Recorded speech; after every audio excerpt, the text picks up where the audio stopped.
오늘 우리 성경 말씀 창세기 45장 1절부터 우리 8절입니다. 창세기 45장 우리 1절부터 우리 8절 보십시다.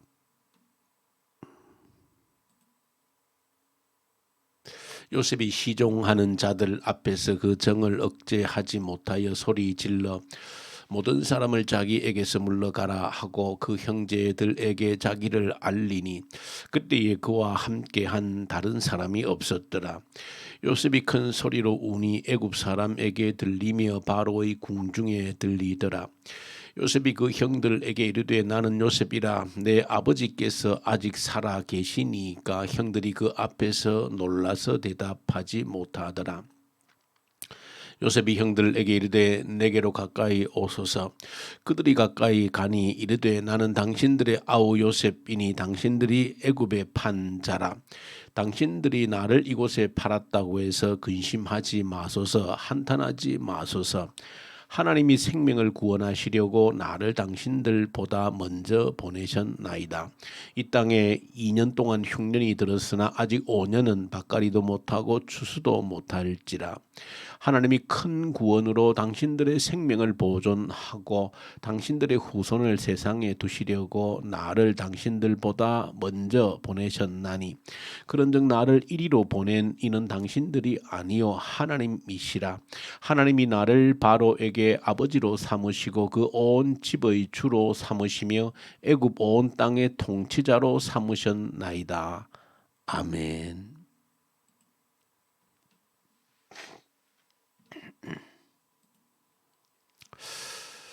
예, 우리 창세기 오늘 45장에 있는 말씀을 함께 우리가 묵상합니다. 창세기 성경 요셉의 사건을 우리가 함께 보고 있는데 지난 우리 묵상했던 우리 내용들을 돌이켜 보면 지금 계속해서 42장부터 42장, 43, 44, 45장에 이르기까지 전체 4장에 걸쳐서 지금 다루고 있는 내용은 이제 그 흉년이 들어서 요셉의 그 형들이 이제 가나안에서 애굽으로 양식을 사러 와서 이제 요셉을 대면하게 되어지는 그 장면부터 시작해서 이제 사실 42장에 보면 형님들이 처음에 애굽에 내려와서 요셉 앞에 섰을 때에 사실은 요셉은 바로 그들이 자기의 형님들이라는 것을 알아챘습니다.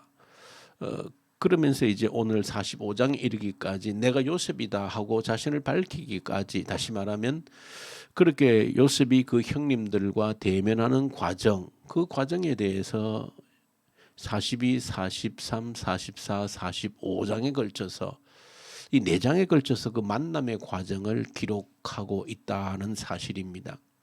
언제나 제가 말씀드리는 것처럼 우리가 성경을 보실 때에 성경은 단어 하나 또 문장 하나 모두가 성령 하나님께서 감동하셔서 우리에게 주신 말씀이므로 그 어떤 단어 하나도 또 문장 하나도 아무런 의미 없이 뜻없이 기록되어진 것이 없다라는 사실입니다. 그 단어가 또 그 문장이 그렇게 기록되어져 있을 때에는 분명히 하나님의 의도와 뜻이 있는 것입니다. 그렇게 볼 때에 특별히 이제 성경의 어떤 한 사건이나 어떤 한 사람에 대해서 우리에게 기록하여 주실 때에 얼마나 많은 기록을 하고 있는가 하는 것 자체도 그 중요성의 의미를 우리가 결정하는 데에 아주 기준이 되어질 수 있다는 사실입니다. 그러니까 이 성경은 그 오랜 역사 가운데 하나님의 구원 역사를 담아내기 위해서 아주 선택적으로 기록되어진 것이 성경입니다. 그 하나님의 구원 역사에 관한 그 이야기들만 다 기록하려고 해도 예수님께서 그 하신 일들에 대해서 사도 요한이 기록하면서 그 하신 모든 일들을 기록하려고 하면 이 세상에도 그 기록한 모든 것을 보관하기에 부족하다, 그런 말을 사도 요한이 기록을 하고 있습니다. 그만큼 기록할 내용이 많다는 것입니다. 그 모든 것을 기록하려면 도무지 그 기록한 그 문서를 보관할 장소가 없을 정도로 많다는 것입니다. 그럼에도 불구하고 이 성경에 기록된 내용으로만 우리에게 주신 것은 가장 필요한 것을 엄선해서 우리에게 주셨는데, 그런 의미에서 이 창세기 이 내용을 볼 때에 이 창세기 내용도 말씀드린 것처럼 2500년간의 그 시간 속에서 하나님의 구원 역사를 위해서 아주 선별된 필요한 내용들만 기록하고 있는 것이 창세기 1장부터 50장까지의 내용인데, 근데 이 42, 43, 44, 45장에 이르기까지 전체 4장이라고 하는 엄청난 이 분량의 이 지면을 할애해서 요셉과 그 형님들이 그 만나는 과정을 기록하고 있다는 것은 그런 형식적인 부분만 보더라도 이 사건을 하나님께서 특별히 구원 역사에서 얼마나 중요하게 다루고 있는가라고 하는 것을 보여주고 있습니다. 여러 가지 우리가 이 사건이 왜 이렇게 중요하게 다루어지고 있는가라고 하는 것은 우리가 앞으로도 계속해서 성경을 묵상하면서 끊임없이 그 의미들을 묵상을 우리가 앞으로 하면은 할수록이 더 깊은 하나님의 뜻을 저 여러분들이 깨닫게 될 줄로 믿습니다. 또 그런 것이 저 여러분들이 성경을 묵상하는 가운데 큰 주제가 되어지고, 또 성경을 매년 이렇게 묵상할 때마다 이 의미가 올해는 어떤 의미로 내게 다가오는지, 또 어떤 의미를 더 깊게 깨닫게 해주실는지 그런 기대감도 있고, 그런 우리 어떤 성경을 대할 때마다 설레임이 있습니다. 자, 우선 우리가 한번 정리할 수 있는 것은 이 45장에 와서 이제 비로소 형님들과 요셉이 내가 이제 바로 그 요셉입니다 하고 극적으로 만나는 그런 장면이 이제 기록이 되어집니다. 자, 이제 사실 요셉도 이제 자신을 밝히는 그 내용을 보면 분명한 것은 요셉이 지금 막 감정을 억제를 하고 있는 겁니다. 특별히 이제 마지막에 자기 친동생 베냐민까지 만났을 때는 그 감정을 더 이상 주체하지 못하는 그런 모습을 보여주는 것을 볼 때에 요셉이 지금까지 상당한 시간을 끌면서 온 것은 결코 어떤 복수를 위해서가 아니다라고 하는 것은 분명히 보여주고 있습니다. 도대체 이런 긴 기록을 통해서 도대체 무엇을 보여주고 있는가라고 하는 것입니다. 그래서 우리가 오늘 한번 우리가 큰 틀 속에서 꼭 한번 기억하기를 원하는 것은 이 특별히 유다의 고백이 결정적인 이 사건 속에서 아주 결론적으로 부각되어지고 있습니다. 어떻게 보면 바로 이 유다의 고백을 기다린 것처럼 바로 이 고백이 나오기까지 이 42장부터 43, 44장 이르기까지 요셉이 계속해서 형님들을 어떤 덫에 빠뜨리는 것처럼, 어떻게 보면 일부러 골탕을 먹이는 것처럼 보이는데 결론적으로는 유다의 이런 고백을 기다리고 있었다는 것을 우리가 알게 되어집니다. 유다가 뭐라고 고백합니까?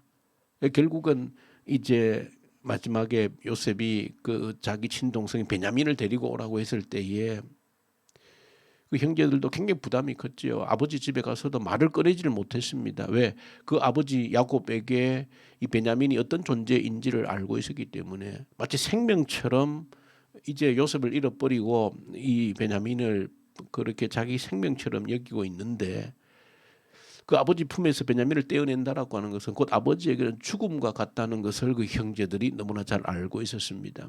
그러니까 요셉에게 그런 이제 올 때에 지금 벌써 시므온이라고 하는 형제 중에 한 사람이 지금 볼모로 잡혀 있지 않습니까? 그런데 결국은 이제 양식도 구해 와야 되지만은 그 볼모로 잡혀 있는 시므온을 데리고 오기 위해서는 베냐민을 반드시 데리고 가야 되는 겁니다. 그런데 누구도 그 아버지께 이 베냐민을 데리고 가겠다라고 하는 이야기를 하지를 못하는 겁니다. 그럴 때에 요셉이 유다가 나서는 그런 모습을 보여줍니다. 유다가 아버지에게 얘기를 하지 않습니까? 지금 이런 상황입니다. 우리가 베냐민을 데리고 가지 않고서는 도무지 양식뿐 아니라 지금 볼모로 잡혀 있는 시몬을 데리고 올 방법이 없습니다. 그래서 유다가 아버지에게 내가 책임을 지겠다라고 말합니다. 만약에 이 데리고 간 베냐민에게 무슨 일이 일어난다라고 하면 내가 평생 그 죄를 내가 지겠다라고 유다가 아버지에게 말하고 있는 내용이 나옵니다. 모든 것을 내가 책임지겠다라고 하는 것입니다. 그 모든 베냐민에게 일어날 수 있는 잘못된 일이 있다라고 하면 내 평생 그 죄값을 내가 받겠다라고 하는 것입니다. 다시 말하면 결국 자기 생명을 걸겠다는 의미가 되어지는 겁니다. 그리고 이제 그런 가운데서 이제 아버지가 이제 베냐민을 데리고 가도록 허락해서 이제 요셉 앞에 서게 된 것이거든요. 그랬을 때에 유다는 다시 요셉 앞에서 고백을 하게 되어집니다. 만약에 이 베냐민을 데리고 가지 아니하면 지금 아버지에게 이러이러한 일이 일어날 것이기 때문에 아버지는 이 베냐민이 없다라고 하면 마치 죽은 자와 같이 될 것이므로 반드시 내가 이 베냐민을 데리고 가겠다라고 약속을 했기 때문에 내가 책임지겠다라고 했기 때문에 그 요셉에게 내가 차라리 여기서 종이 되겠다는 것입니다. 대신에 베냐민을 풀어달라고 한 거, 아버지에게 돌려보내달라고 한 것이죠. 참 우리가 이제 이 모습을 보면 뭔가 하나의 그림이 그려지는 겁니다. 베냐민을 아버지 품에 돌려보내고 내가 여기서 종이 되어지겠다. 내가 여기서 그 책임을 지겠다. 내 생명을 여기서 드리겠다. 대신에 이 베냐민은 아버지에게 돌려보내달라고 하는 것입니다. 사실은 유다는 앞에 처음에 이제 요셉을 애굽에 이제 팔고 하는 그런 과정에서 보면 물론 그 장남이었던 루벤도 요셉을 살리기 위해서 애를 썼던 그런 모습도 보여주고 있고 유다도 사실은 다른 형제들은 구덩이에 집어 던져놓고는 거기도 죽기를 바랬지요. 근데 사실은 유다가 나서서 저기서 죽게 한들 무슨 의미가 있겠는가. 마침 이제 이스마엘 그 상인들이 지나갈 때 팔자라고 유다가 제안을 합니다. 사실은 뭐 돈을 벌기 위해서라기보다도 그 흐름의 문맥을 볼 때 그래도 생명은 살리겠다라고 하는 것이 유다의 마음이었던 것을 보게 됩니다. 결국은 다른 그 형제들보다도 그래도 요셉을 생명이라도 건지도록 한 것은 유다가 한 일입니다.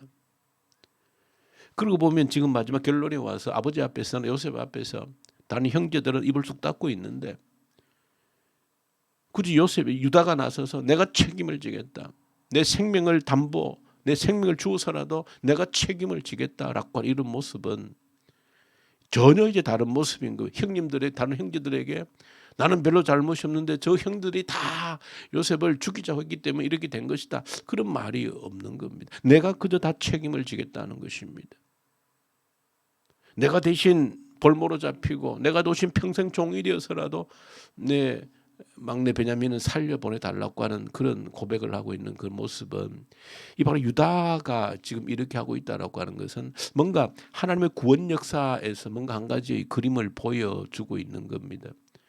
우리가 아시는 것처럼 결국 이 유다의 자손을 통해서 다윗의 후손들이 이어지고 그 다윗의 후손으로 말미암아 구원자 예수 그리스도가 다윗의 후손을 통해서 이 땅에 오게 되어진다라고 하는 그 구원의 큰 역사를 우리가 이미 알고 있기 때문에 그 알고 있는 우리가 이 사건을 볼 때 뭔가 전혀 다른 그런 그림을 보게 되어지는 것입니다.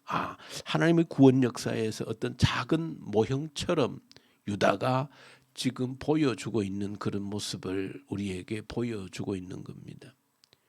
구원의 역사에 대한 한 가지 어떤 희미한 그림을 유다를 통해서 이미 보여주고 있는 것입니다. 구원이라고 하는 것은 누가 죄 없는 자가 대신 책임을 지는 자기 생명을 담보로 하고 이 베냐민을 살려보내기를 원하는 것처럼 그 구원의 희미한 그림을 이 속에서 우리에게 보여주고 있다. 그러면서 또한 우리 모든 하나님의 사람들 구원받는 하나님의 백성들이 살아가야 될 삶의 태도를 보여주고 있는 겁니다. 누구 때문이 아니고 내가 책임을 지겠다. 내가 내 생명을 담보로 모든 책임을 내가 지겠다라고 하는 이것이 하나님의 백성들 회복된 하나님의 백성들 공동체가 살아가는 삶의 태도라는 것입니다. 저 형이 더 잘못이 있고 저 동생이 더 잘못이 있고 그런 것으로서는 구원의 역사가 일어나지 않는다는 것입니다. 하나님의 공동체가 이루어질 수가 없다라고 하는 것입니다. 내가 책임을 지겠다. 내 잘못이다. 라고 하는 그런 삶의 태도가 하나님 나라 구원 역사의 핵심이라고 하는 것입니다.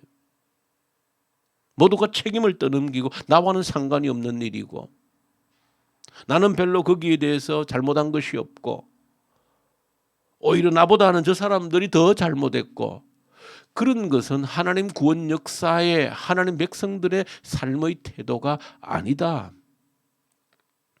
그 모든 하나님 백성들의 살아가는 삶의 태도의 완전한 모범이 바로 예수 그리스도가 되시는 겁니다. 유다는 그저 희미하게 예수 그리스도의 모습을 보여줄 뿐입니다.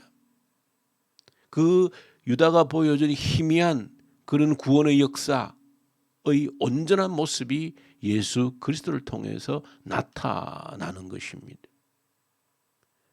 그러므로 모든 하나님의 백성이라고 하는 것은 그 예수 그리스도의 그 모습을 자신의 삶을 통해서 나타내어야 되는 것입니다.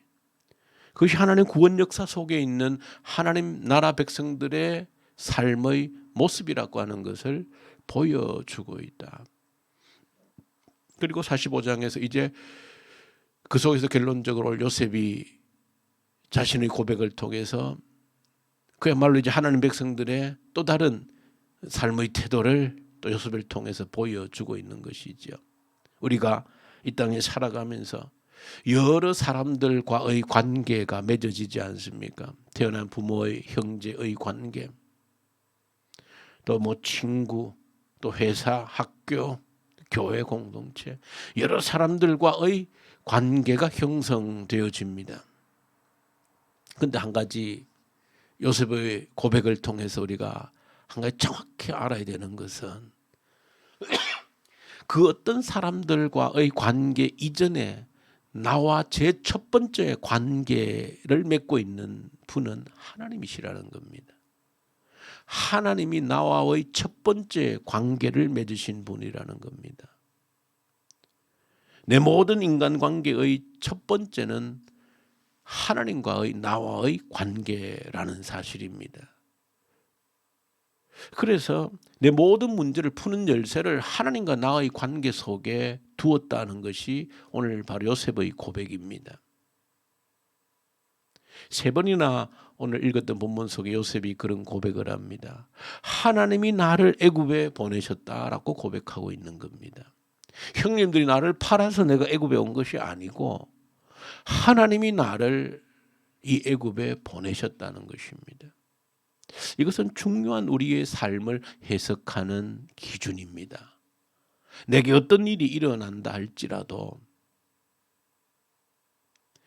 나의 의지의 결단에 따라서 이루어진 일이든 나의 결단과 의지가 아니라 억울한 모함을 당하거나 억울한 일을 당하거나 누명을 쓰거나 그래서 어떤 일이 일어나든지 관계없이 최종적으로 그 모든 일을 허락하시는 분은 하나님이시다라고 하는 고백입니다. 왜? 모든 사람과의 관계 이전에 하나님과 나의 관계가 먼저이기 때문에 그렇습니다.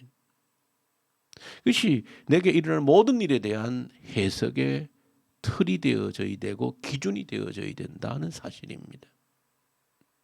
너 때문에 이런 일이 내게 일어난 것이 아니고 누가 아무리 내게 모함을 씌우고 원인을 제공한 것처럼 보이지만 그러나 내가 최종적으로 해석하는 기준은 너 때문이 아니고 하나님이 그 일도 억울하게 내게 누명을 씌우신 일이라 할지라도 그 일을 허락하신 분은 하나님이시라는 사실을 받아들이고 해석할 수 있는 사람이 가장 우선적인 첫 번째 관계가 나와 하나님과의 관계임을 아는 사람의 삶의 태도이다. 그래서 요셉은 3번이나 하나님이 나를 여기에 보내셨다라고 고백을 하고 있는 겁니다. 이게 두 번째 하나님 나라 백성들이 살아가는 삶의 태도이다 하는 것을 보여줍니다. 구원 역사 속에 있는 하나님의 백성들이 살아가는 삶의 방법이다. 하나님과 맺은 관계가 첫 번째 관계이다. 모든 삶을 하나님과의 관계 속에서 해석을 하는 것이다. 이게 두 번째 중요한 틀입니다. 유다의 내가 책임을 지겠다. 모든 원인은 나로부터 출발되어진 것이다. 내가 생명을 내어서라도 내가 책임지겠다라고 하는 그 삶의 태도. 그리고 모든 것은 하나님께서 나에게 허락하신 일이다라고 하는 이 삶의 태도, 이 두 가지를 유다를 통해서 요셉을 통해서 저 여러분들의 하나님 앞에 사는 백성들로서의 삶의 태도가 되어지기를 간절히 소망합니다. 우리 주님 아버지 감사합니다. 유다를 보면서 요셉의 고백을 보면서 이 중요한 사건, 왜 이렇게 이 사건을 중요하게 부각하고 있는지를 깨달아 아는 저희들이 되게 하옵소서. 예수님 이름으로 기도 올려드립니다. 아멘. 하늘에 계신 우리 아버지, 아버지의 이름을 거룩하게 하시며 아버지의 나라가 오게 하시며 아버지의 뜻이 하늘에서와 같이 땅에서도 이루어지게 하소서. 오늘 우리에게 일용할 양식을 주시고 우리가 우리에게 잘못한 사람을 용서하여 준 것 같이 우리 죄를 용서하여 주시고 우리를 시험에 빠지지 않게 하시고 악에서 구하소서. 나라와 권능과 영광이 영원히 아버지의 것입니다. 아멘. 주신 말씀 가지고 간절히 기도하십시다. 유다의 삶의 태도, 요셉의 삶의 태도가 하나님 앞에 사는 나의 우리의 삶의 태도가 되게 하옵소서. 간절히 기도하고 이 나라를 위해서 하나님이 택한 사람을 세워 주옵소서. 그를 통해서 이 땅이 하나님 앞에 복을 받게 하시옵소서. 주어진 사명을 감당하는 이 나라 되게 하시옵소서. 북한 땅을 긍휼히 여기시고 회복시켜 주옵소서. 악한 정권이 소멸되게 하시고 이 코로나 앞에서 하나님께서 어떻게 무엇을 우리에게 원하시는지를 깨달아 아는 그 기회가 반드시 되게 하옵소서. 우리 교회 중고등부 아이들 간절히 올려드리십시다. 우리 아이 청소년들 우리 교회가 책임지게 하시고 이 지역의 청소년들을 책임질 수 있는 주의 교회 되게 해 주시옵소서. 간절히 기도하고 우리 선교사님들, 우리 터키, 이집트, 인도, 또 러시아, 중국 우리 선교사님들 말씀과 성령으로 충만케 하십시오. 오늘 이제 입국하게 될 우리 윤지혜 우리 선교사님 안전하게 또 돌아오실 수 있도록 위해서 간절히 우리 기도하고 우리 교회 환우들 주의 능력의 손으로 이 새벽에도 주님을 바라보는 그 마음에 주의 능력의 손을 얹으셔서 치유하시옵소서. 위해서 간절히 함께 기도하십시다. 우리 기도하십시다.